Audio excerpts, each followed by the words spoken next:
பாபா ஓர் கருணாலயம், பாதம்தான் கமலாலயம். பாபா ஓர் கருணாலயம், பாதம்தான் கமலாலயம். சாயப்பா உறவுகள் அனைவருக்கும் வணக்கம். சாயப்பா மேல் நம்பிக்கை வைத்து அவரை நினைத்து கொண்டிருக்கும் உங்கள் அனைவரின் வேண்டுதலையும் சாயப்பா நிறைவேற்றுவார். என்றும் சாயப்பாவின் அருள் உங்களுக்கு இருக்கும். நம் மனதிற்கு இதமான சாயப்பாவின் இன்றைய அருள்மொழியை கேட்போமா?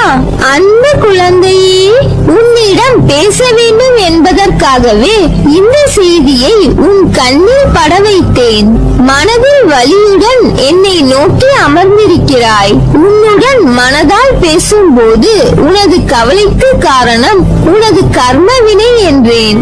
நீயோ சாயப்பா, நான் எதுவும் பாவம் செய்யவில்லையே, எந்த வகையிலும் தவறு செய்யவில்லையே என்றாய். நீ இந்த ஜென்மத்தில் எந்த கர்மாவும் செய்யவில்லை. ஆனால் இதற்கு முந்தைய ஜென்மங்களில் நீ எப்படி வாழ்ந்தாய் என்பது உனக்கு தெரியாதே. அதன் விளைவுகளாக கூட இந்த துன்ப நிலை இருக்கலாம் அல்லவா? அப்பா, பழைய ஜென்ம விஷயங்களை சொல்லி என்னை சமாதானப்படுத்த நினைக்காதீர்கள் என்று யோசிக்கிறாய் அல்லவா? எனக்கு புரிகிறது உன் மன ஓட்டம். உன் கஷ்டத்திற்கு என்ன காரணம் என நீ கேட்கலாம். இறைவனின் திருவிளையாடல் உனது வாழ்வில் நடப்பதால் நீ துன்பத்தை ஏற்க வேண்டிய நிலை உள்ளது என்பதை மறக்காதே. என்ன அப்பா சொல்கிறீர்கள்? அப்படியானால் என் கஷ்டம் தொடர்கதையாக இருக்க போகிறதா என கேட்கிறாய். நிச்சயம் இல்லை. எப்போது என்னை உறுதியாக பற்றி கொள்ள ஆரம்பித்தாயோ அப்போதே நீ விடுதலையின் படியில் காலை வைத்து விட்டாய் என்பதை உறுதியாக நம்பு. இந்த சாய் உன்னுடைய வலியையும் பிரச்சனை அனைத்தையும் நிர்மூலமாக்கி விடுவான். அனைவர் மீது கருணை கொண்ட இந்த சாய் உன்னையும் பாதுகாப்பான். இப்போது நீ பிரச்சனைகள் தடங்கல்கள் எனும் கடலில் கழுத்து வரை மூழ்கி இருக்கலாம். துக்கமும் வேதனையும் ஆகிய படுகுழியில் அமிழ்ந்து போயிருக்கலாம். வருத்தப்படாதே, அமைதியாக இரு. நம்பிக்கையோடு என் நாமத்தை இடைவிடாது சிந்திப்பவர்கள் துக்கப்படுவதில்லை. ஒரு மகிழ்ச்சியான விஷயத்தை சொல்லவா? உனது துக்க நாட்கள் முடிந்துவிட்டது. எனது நாமம் உனது உள்ளத்திலும் யோக சக்தியான என் உதி உன் நெற்றியிலும் இருக்கும் வரை எந்த கெடுதலும் உன்னை நெருங்க முடியாது. இது என் சத்திய வாக்கு. கடந்த காலத்தில் நடந்த விஷயங்களை பற்றி நீ கவலைப்படக்கூடாது. எதிர்காலத்தில் நடக்கும் விஷயங்களை பற்றி யோசிக்க கூடாது. நிகழ்காலமே நம் கையில் இருக்கிறது. லட்சியத்தை அடைய விரும்புபவன் நிகழ்காலத்தில் மட்டும் வாழ்வான். எவன் எதிர்காலத்தை சந்திக்க தயாராக இருக்கிறானோ, கிடைக்கும் சந்தர்ப்பத்தை சரியாக பயன்படுத்திக் கொள்கிறானோ அவன் எப்பொழுதும் மகிழ்ச்சியாக இருப்பான். வெறும் அதிர்ஷ்டத்தை நம்புபவன் அழிந்து போவான். அதனால் அதிர்ஷ்டத்தை நம்புவதை விட உழைப்பை நம்பு. உழைப்பவனை அதிர்ஷ்டமும் தேடி வரும். நல்ல பிள்ளையான உனக்கு ஏன் இவ்வளவு கோபம்? கோபத்தால் எதை சாதித்தாய்? கோபத்தால் உனக்கு நன்மையும் நல்ல பெயரும் கிட்டியதா? கோபத்தால் இன்று உன் மனதிற்கு நெருக்கமானவர்கள் கூட எப்பொழுதும் தொலைவில் இருப்பதை போன்று உணர்கிறாய் என்றால் அதற்கு காரணம் நீதான். உன் முன்கோபம் தான். என் மீது கோபப்படுகிறாய். இரவும் பகலும் உன்னுடன் தான் இருக்கிறேன். ஆனால் நீயோ நான் உன்னை நிர்கதியாய் விட்டு விட்டேன் என்று புலம்புகிறாய். உன்னிடம் நிறைய நல்ல குணங்கள் உள்ளது. ஆனால் அதை உன் கோபம் ஒன்றே முன்னின்று மறக்க செய்கிறது. எல்லோரிடத்திலும் தன்மையாக பேசு.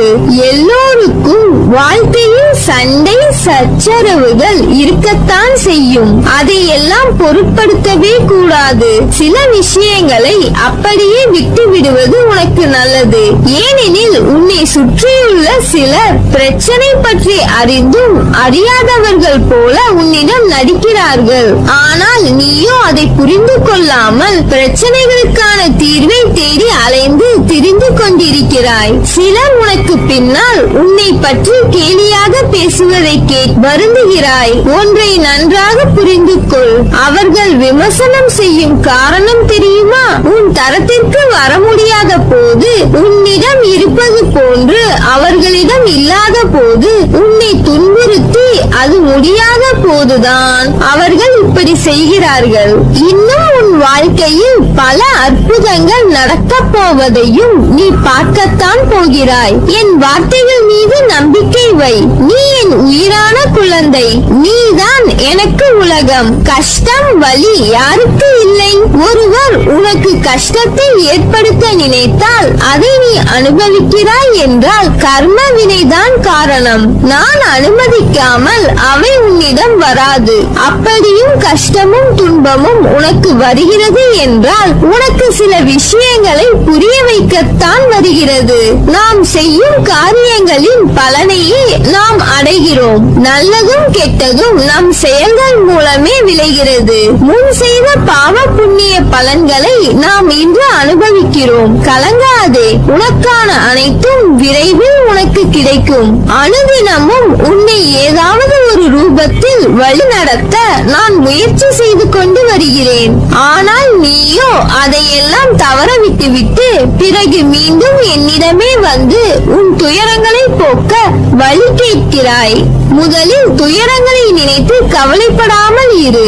அப்போதுதான் உன்னை சுற்றி என்ன நடக்கிறது என்று உன்னால் உணர முடியும். உன்னை சொல்லி குற்றமில்லை. இது காலத்தின் கட்டாயம். நீ இந்த நிலைமையை அனுபவித்தே ஆக வேண்டும். என் பிள்ளையான உன்னை காக்கவே போராடி கொண்டிருக்கிறேன். நீ இப்பொழுது அனுபவிக்கும் உன் கர்ம வினைகளின் பெரும் பகுதியை உனக்காக நான் அனுபவிக்கிறேன். நீ இப்போது அனுபவித்துக் கொண்டிருப்பது அதன் சிறு பகுதியே.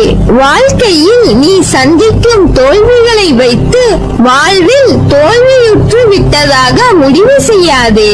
நீ அனைத்திலும் வெற்றி பெறும் நாள் வெகு தூரத்தில் இல்லை. விரக்தியை தூக்கி ஏறி, அதுதான் உனக்கு முதல் எதிரி.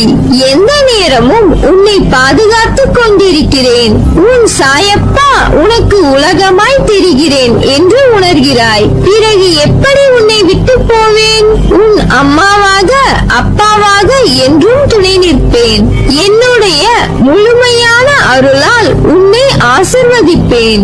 வாழ்க்கையில் ஜெயிப்பாய். உனக்கான சந்தோஷம் உன்னை தேடி வரும். நீ என்னை நினைக்கும் போது உனக்குள் ஒரு சிலிர்த்த உணர்வை ஏற்படுத்தும். அதுதான் நீ என் மீது கொண்ட உண்மையான அன்பின் வெளிப்பாடு. உன்னை என் உயிராய் காப்பேன். வருத்தப்படாதே, அமைதியாக இரு. நம்பிக்கையோடு என் நாமத்தை இடைவிடாது சிந்திப்பவர்கள் துன்பப்படுவதில்லை. உனது துக்க நாட்கள் முடிந்துவிட்டது. எனது நாமம் உனது உள்ளத்திலும் யோக சக்தியான உதி உன் நெற்றியிலும் இருக்கும் வரை எந்த கெடுதலும் உன்னை நெருங்க முடியாது. இது என் சத்திய வாக்கு.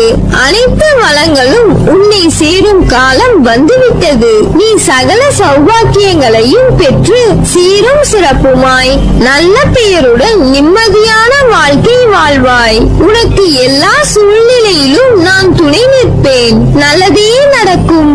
நீ என் பரிபூர்ண அருளும் ஆசீர்வாதமும் அன்பும் பெற்ற என் செல்ல பிள்ளை.